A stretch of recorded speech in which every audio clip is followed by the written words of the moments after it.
Welcome to the week that was, but we mostly wish it wasn't, for the week ending March 20th, 2026. This is a weekly roundup of the highlights and lowlights of campus anti-Zionism and anti-Semitism.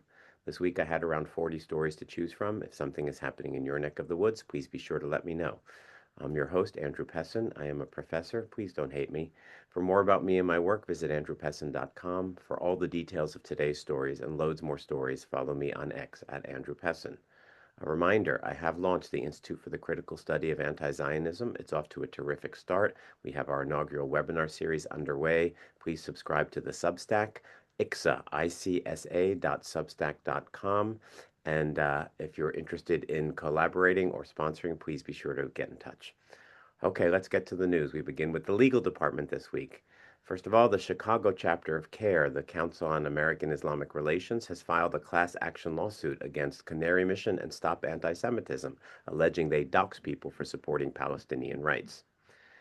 A major settlement at UC Berkeley by the Louis D. Brandeis Center for Human Rights Under Law, dealing with a case where numerous student organizations, but particularly in the law school, had adopted bylaws saying they would never platform anybody who supported Israel or Zionism, even if that had absolutely nothing to do with the topic in question. So, for example, they wouldn't bring in someone to speak about real estate law if they happen to be a Zionist.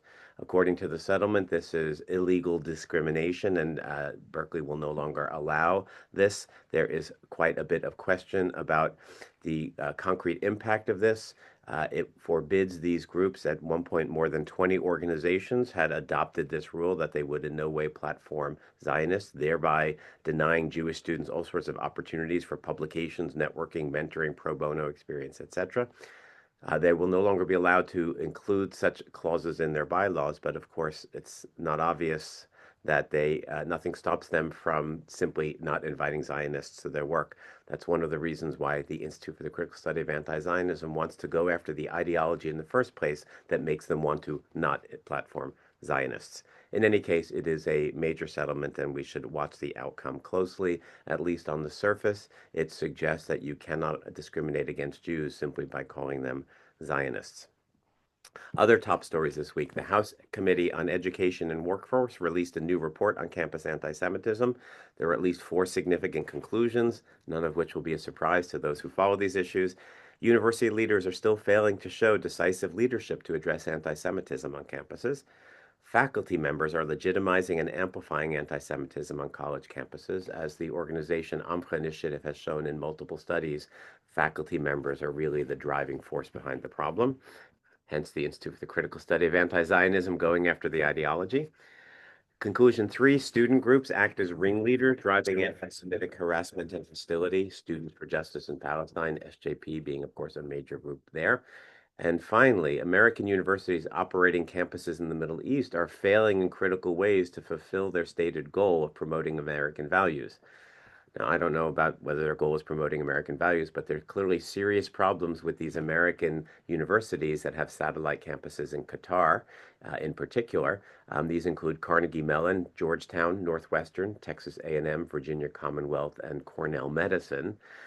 Another bombshell revelation coming out of the report is that Qatar pressed these American universities to make sure they had message alignment in the aftermath of October 7th. Basically, Qatar was instructing these American universities how they should respond to the massacre, including demanding that there should be information sharing with Qatar and no surprises. And the same day they got a memo, these American universities got a memo demanding this from Qatar. Northwestern University, Qatar's campus dean, declined to sign a statement from the university criticizing a professor who had downplayed the October 7th attack. And Northwestern Qatar also intentionally chose not to circulate a university statement describing the October 7th attack as abhorrent and horrific. So basically, Qatar is controlling the messaging of these American universities. And I'll add one more thing. It's been disclosed previously in a lawsuit with Carnegie Mellon, which is now being forced to expose and reveal the details of the funding. It has been revealed that these campuses are not allowed to criticize the government of Qatar. Talk about violating American values of free speech and academic freedom. As a result of these hearings, the State Department has announced that they will partner with the Department of Education to track foreign funding of universities, long overdue. was announced this week that, first of all, that Harvard's Jewish student population has plummeted to its lowest levels since back to when they had quotas restricting Jewish students. It's lower than even than that. And Harvard has announced apparently that they will begin recruiting at Jewish day schools to help reverse this steep decline in Jewish students. This is a complicated issue in my mind, but we'll move on. Columbia, a long thread was published this week revealing just how bad the anti Semitism is in Columbia's Graduate Student Union, which is now threatening to strike, not over labor practices, but because of political issues. They want more BDS, they want more ostracization of Israelis, et cetera, et cetera. There's a question about whether that's even legal for them to do, but that's what they're threatening. So here's a few of the things that Columbia PhD students say about Jews and Israelis behind closed door. Since October 7th, graduate students in the union have convinced the anthropology department to not discipline any instructors for discrimination if it happens to be Palestine related. They said of Persian Jews that they're, quote, one of the most fascist demographics. They shot down a resolution to condemn anti Israel hatred and national origin discrimination because, quote, they don't want to normalize Israel as a nation state. They openly discussed going, quote, on the offensive inside classrooms and doing teach-ins on Palestine in the classes, even in classes having nothing to do with that subject. I had said they were very tempted to try to claim a piece of Columbia's $21 million anti-Semitism settlement fund, even though the person saying this was not Jewish. These, of course, PhD students have current or past research and teaching positions, and they're the next generation of professors. Speaking of, Cornell Student Council at the prestigious Cornell University of New York voted this week to sever the institution's partnership with the Israeli Technion and to boycott Israeli public figures, politicians, and lecturers. They were rude and hostile to the university's president, who was present for some of the discussions. The president did subsequently repudiate the resolution. Speaking of BDS, at Ohio University, the student government passed two SJP-sponsored divestment bills this week. At the University of Michigan, the student government there voted to overturn an earlier student president veto of a BDS resolution, but failed to get that resolution on a campus-wide referendum. But that means the BDS resolution can come back yet again. They've been voting on this probably a dozen times in the last 15 years, usually, often passing it. San Jose State University, there were messages on campuses this past week calling for the, quote, eradication of Jews, to make Osama bin Laden proud, and, in case that wasn't clear enough, to kill all Jews. These were carved into the walls of San Jose State University last week. This is just days after Gavin Newsom, governor, called Israel an apartheid state. And speaking of San Jose State, one of the people who was arrested last week for assaulting Hebrew speakers at a cafe in San Jose State is a San Jose State University student. There's now a campaign to have him disciplined, at least disciplined by the university, if not expelled. California lawmaker introduced a bill this week to gut a recent anti-Semitism bill of various provisions to weaken it.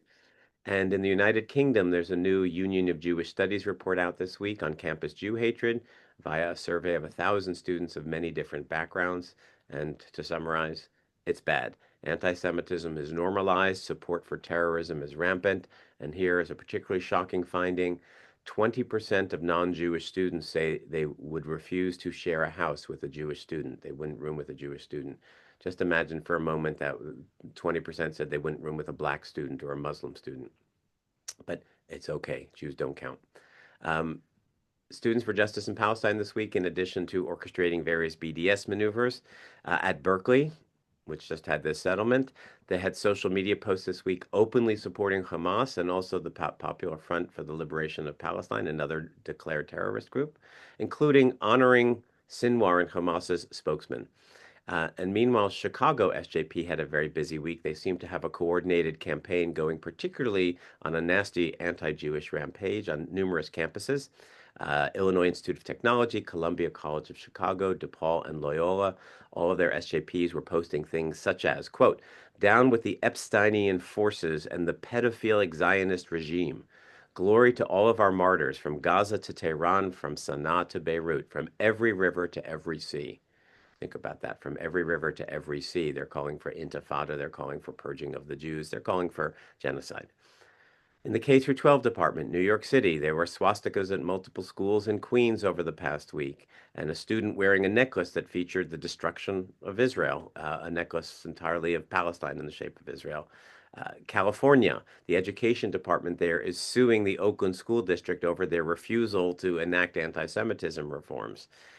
Rhode Island, anti-Semitic graffiti was found across multiple schools in East Greenwich, Rhode Island, including a high school bathroom. And in Canada, British Columbia, the teachers union there passed a BDS resolution. And finally, as if this isn't enough, anti-Semitism off campus, as if there's a big distinction between on and off. In New York City, there was graffiti in Riverside Park saying, "Kill a Jew, go to heaven." That's the world we live in. Well, that's the news, unfortunately. Tune in next week to see what fresh horrors next week is happening. Again, I am your host, Andrew Pessin at andrewpessin.com, hoping everyone manages to keep it together. Till next week.